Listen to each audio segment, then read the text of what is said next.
Hello everyone, আসসালামু আলাইকুম। তো সবাই কেমন আছেন? আশা করি ভালো আছেন। আজকের ব্লগটি হবে খুব মজার একটি ব্লগ। এই ব্লগে দেখা হচ্ছে খুব সুন্দর একটি পার্টি দিয়েছি আমরা। এই পার্টি কিসের আপনাদেরকে বলি। ধর্মমণ্ডল চকবাজার টুর্নামেন্ট লিগ ছাড়া হয়েছিল। এই টুর্নামেন্ট হচ্ছে গ্রাম বোর্ডের টুর্নামেন্ট। এই গ্রাম বোর্ডের টুর্নামেন্টে আমি এবং আমার চাচাতো ভাই রাসেল আমরা খুব সুন্দরভাবে খেলাধুলা করে খুব সুন্দর করে বিজয় লাভ করেছি ফাইনালে গিয়ে।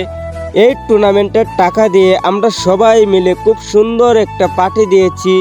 যারা হেরে বাড়িতে গিয়েছে, যারা ফাইনালে গিয়ে বাড়িতে গেছে, যারা সেমিফাইনালে গিয়ে বাড়িতে গেছে, তারা সহ সবাই মিলে খুব সুন্দর করে দেশি মুরগ দিয়ে খুব সুন্দর একটা পার্টি দিয়েছি।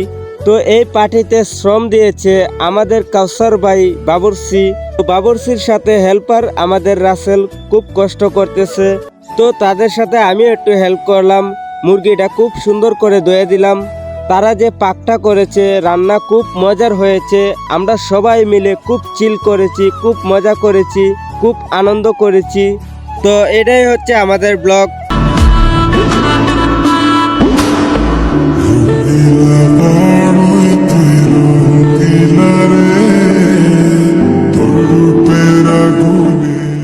এই যে আমাদের স্যার, এই দেহ কি করে একটা মুরগির রান কেমনে খায়, তেরা বেহা করে মোটা মোটা দাঁত দিয়ে টান দিয়া সিরা বিরা খাইতেছে। তারপরে যে রুবেল ভাই আমাকে রানটা দিয়েছে, আমি একটুটা খাইতে গিয়ে বড় করে টান দিয়ে মোটা দাঁতগুলা দিয়ে নিয়ে আসলাম বেশি করে। তো এটাই হচ্ছে আমাদের মজা আনন্দ। তো ভিডিওটা সবাই শেয়ার করে দিবেন। আর ব্লগটি কেমন হয়েছে কমেন্টে জানিয়ে যাবেন।